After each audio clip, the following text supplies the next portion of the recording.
مشاهدينا الأعزاء، السلام عليكم ورحمة الله وبركاته.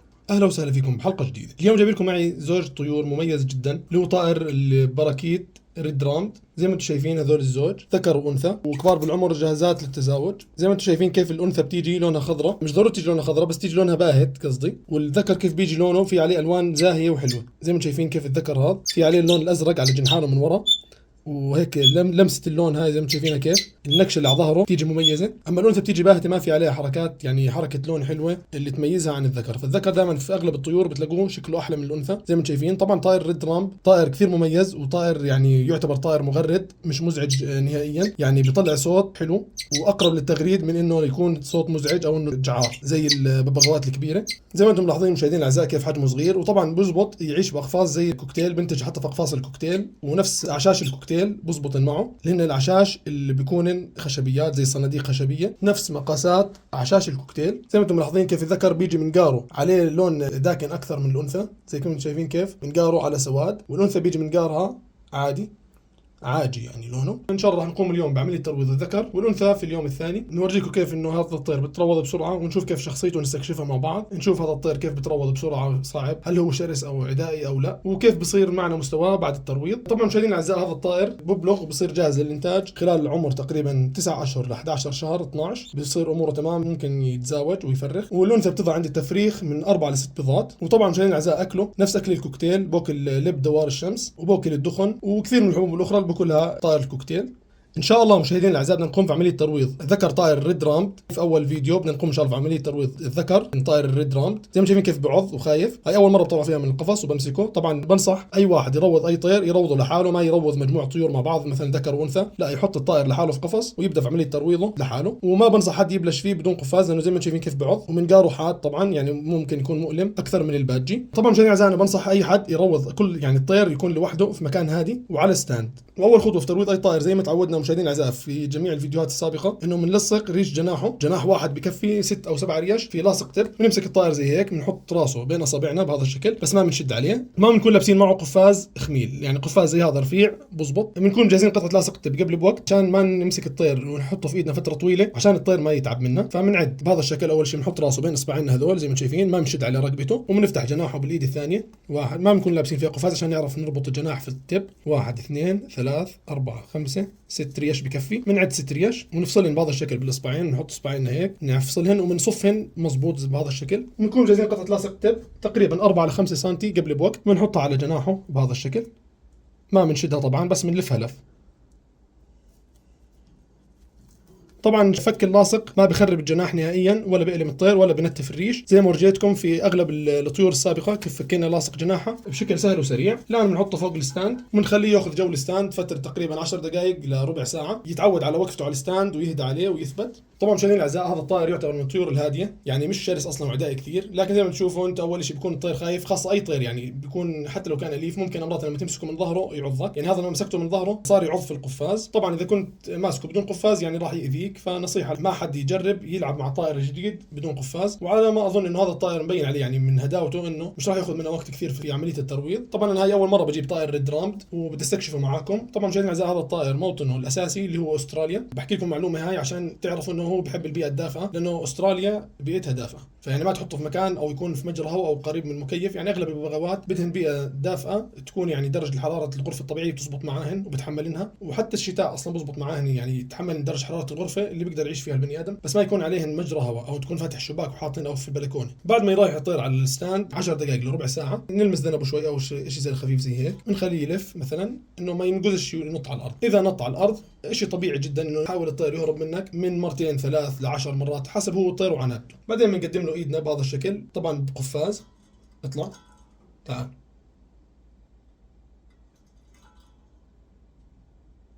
تعال، اطلع. طبعا مشاهدينا الاعزاء هذا ذكر طائر ريد رامد، عمره من 9 اشهر ل 12 شهر، أنا ما بعرف بالضبط قديش، بس هو يعني جاهز للتزاوج، واصلا هو زوج انا جايبهن. ما شاء الله الطير كثير قوي، ولما لزقنا له الجناح واحد يعني جاب السقف ما شاء الله. الطير كثير قوي وبيقدر يطير، يعني حتى مع انه الجناح ملزق فبدي اضطر الزق له ريش جناحه الثاني. زي ما شايفين كيف بحاول يعض،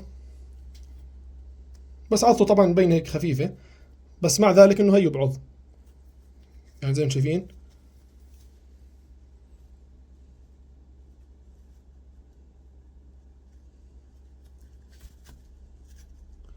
خلاص بدون تلزيق.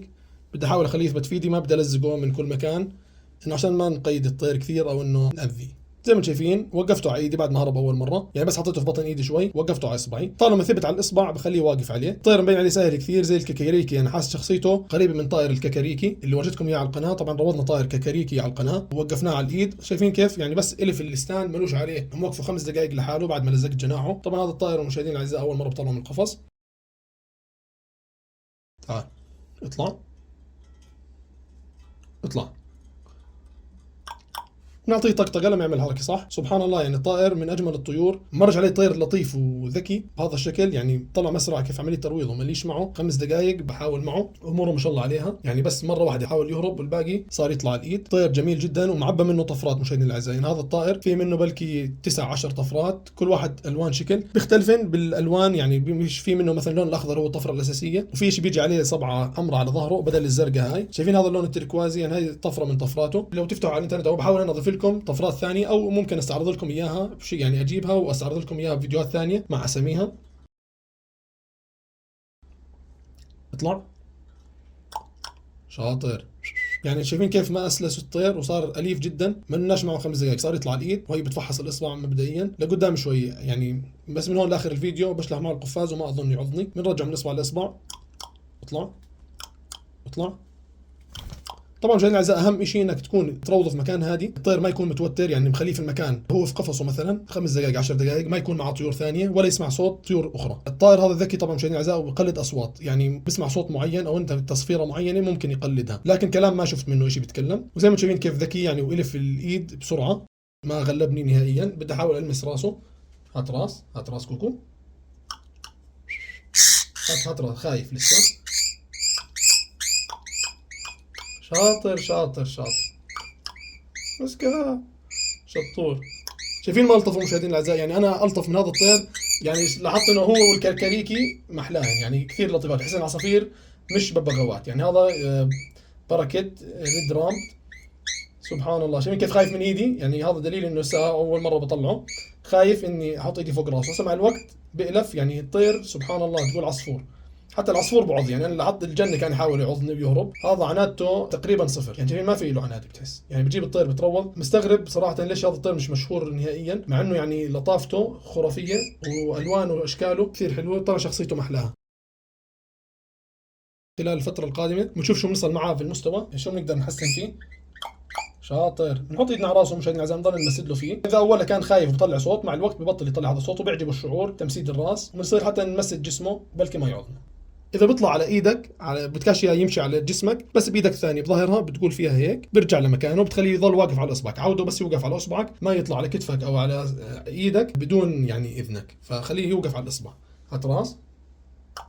شايفين شوي شوي ببطل حتى يطلع صوت الخوف، يعني كان يطلع صوت خوف ببطل يطلعه. طبعا مشاهدينا الاعزاء ما بنصح حد انه يحط ايده ويبعدها، يحط ايده ويبعدها، بصير هيك الطير بتحفز للهجوم.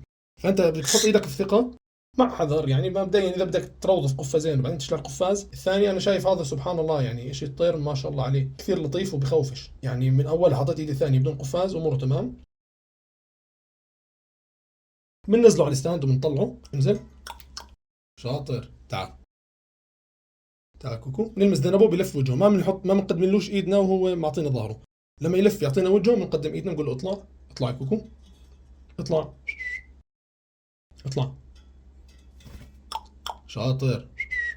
يعني هي جناح واحد كافي، لانه اصلا بس هرب مره واحده، مع انه قدر يهرب مني ويعني وعله وصل للسقف، لكن هيو ما بحاول يهرب مرة ثانية. تعال كوكو. تعال اطلع اطلع. اطلع كوكو. اطلع. تعال اطلع. اطلع. شاطر. طبعا مشاهدينا الاعزاء، طالما الطير يعني اغلب الطيور اصلا اذا ما بتمسكها من ظهرها في ايدك ما بتحاول تعضك، يعني اذا انك انت كان هو الطير يعض مره على مره، بس يطلع على ايدك يوقف فوقها ويلفها ويبطل خايف منها ببطل يحاول يعضها. بعدين بصير نحط اصبعنا عند منقاره بهذا الشكل، بتفحصه شويه مرات، طبعا بيصير يعني عضته مع الوقت في التفحص بتخف، يعني اصلا هي عضه التفحص خفيفه، بيكون بس بحط لسانه على اصبعك وهيك مش عارف، يعني هو بيكون يتفحصه انه مش شيء مؤذي له، فمع الوقت بيلفوه بصير يثبت على الايد وبطل ينزل عنها بسهوله. واول ما تقدمها بصير يطلع عليها. زي ما شايفين كيف الوانه سبحان الله يعني كثير جميله، يعني ما اظن على الواقع راح يطلع احلى من الصوره. تعال، حجمه حلو، اصغر من الكوكتيل طبعا مشاهدينا الاعزاء. اطلع اطلع.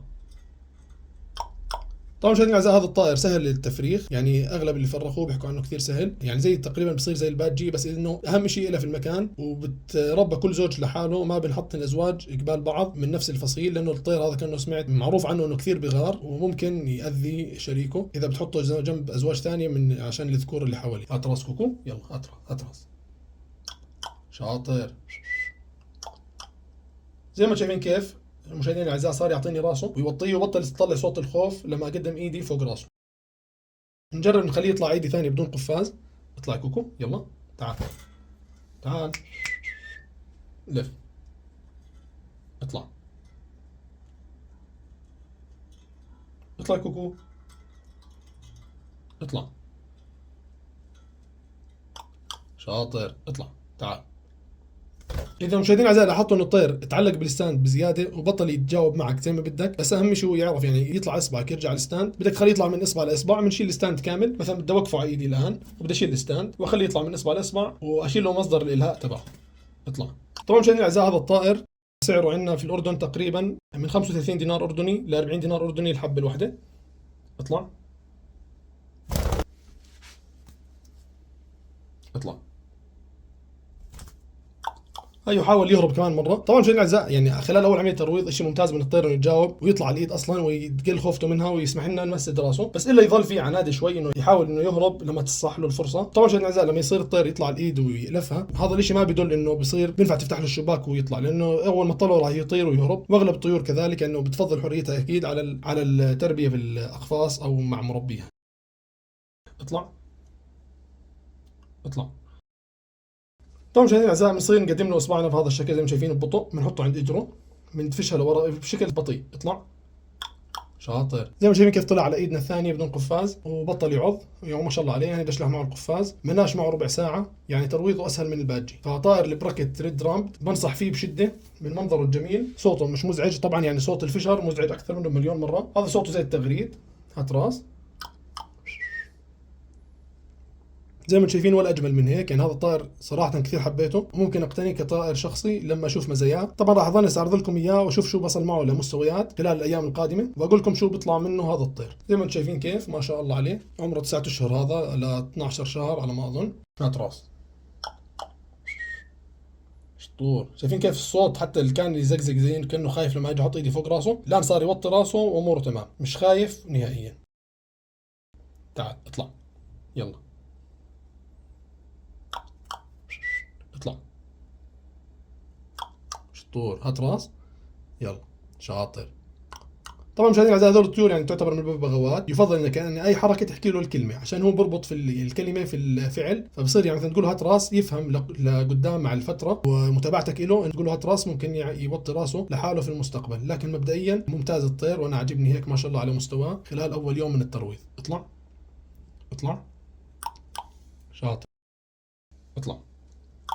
طبعا مشاهدينا الاعزاء ممكن يعني هذا شيء طبيعي جدا انك تطير مثلا روضته اليوم وتجاوب معك بهذا الشكل، ثاني يوم تلاقيه ناسي بعض التدريبات، مثلا انه تيجي تطلعه من القفص تلاقيه خايف وبعض. فنصيحه خلال اول يومين ثلاث من عمليه الترويض والمتابعه تلبس معه قفاز لما تيجي تطلعه من القفص، واول عمليه الترويض اول دقيقتين عشان الطير ممكن يكون ناسي ويعضك، بعديها بصير خلص تشلح معه القفاز واموره تمام وبتذكر، يعني كل يوم عن الثاني راح تلاقي مستواه وذاكرته بتنتعش بسرعه. يعني اذا كنت انت اول يوم اخذ منك ترويض مثلا اخذ منه الان اول يوم 10 دقائق، ممكن بكره ياخذ منه دقيقتين يتذكر عمليه التدريب هاي والخوف تكون اقل بكثير من اول يوم، وثالث يوم ورابع يوم كل يوم راح تلاقوا الموضوع احسن والطير تطوره افضل. زي ما قلت لكم مشاهدينا الاعزاء هذا الطائر انه في منه كثير طفرات، وعن صوته حكينا انه مش مزعج واقرب لتغريد الطيور وبقلد اصوات، وحجمه اصغر من الكوكتيل، وسعره 35 ل 40 دينار اردني الحبه الواحده طبعا مش الزوج، وحسب الطفره طبعا بتغير السعر. حكينا عن لطافته زي ما شايفين كيف، وانه قابليته للترويض كيف سهله، وانتاج الطائر هذا وانه بيقبل الانتاج باقفاص زي حجم اقفاص الكوكتيل ونفس اعشاش الكوكتيل، الكوكل نفس اكل الكوكتيل. واي استفسارات مشاهدينا الاعزاء او اي شيء حابين تعرفوا عن هذا الطائر تقدروا تسالوني عنه عن طريق التعليقات على القناه، وان شاء الله بحاول اجاوب على اغلب استفساراتكم. وان شاء الله الفيديو الثاني راح اروض الانثى تاعت هذا الطائر اللي براكت ريد واورجيكم من الصفر كيف بتصير الانثى. طبعا ما بدك لاصقه اول يوم، انا بفضل اللاصق يظل على الجناح الطائر من فتره لا تقل عن اسبوع وما بتزيد عن شهر، يعني اذا زادت عن شهر ما بتاثر على الجناح نهائيا. راح اورجيكم انا كيف راح افك اللاصق بدون ما اذي الريش ولا يتنتف ولا يخرب. وطبعا ما بفضل اي حد يقص للطائر ريش جناحه، لانه هيك انت بتاذي الطير لما تيجي تنتف الريش لما تطلع له ريش جديد عشان يصير يقدر يطير مثلا ويتعود عليك، او انه اصلا بتخرب يعني شكل الطير. طلع كيف محل جناحه انه في الوان غير عن لون جسمه. ما بفضل مشاهدينا الاعزاء تزيد عمليه التدريب عن نص ساعه لساعه ماكسيموم، لانه الطير بتعب وبطل يجاوب معك، ممكن يعطش او يجوع او شيء. ما بفضل مشاهدينا الاعزاء اي حد يجوع طير ويعتمد اسلوب التاكيل بالايد كعمليه تلوث. اول شيء خليه يلف ايدك يوقف عليها، بعدين بصير مع الوقت الطعميه من ايدك. وبتمنى مشاهدينا الاعزاء اللي ربى هذا الطائر او الطفرات اخرى يقول لنا عنها وعن سعرها في بلده وشو رايه في هذا الطائر بشكل عام. ان شاء الله تكونوا استفدتوا وعجبكم الفيديو. لا تنسونا من دعمكم بلايك وشير وسبسكرايب يصيركم كل جديد. والسلام عليكم ورحمه الله وبركاته. زي ما شايفين كيف بتحسس جسمه كامل. اطلع اطلع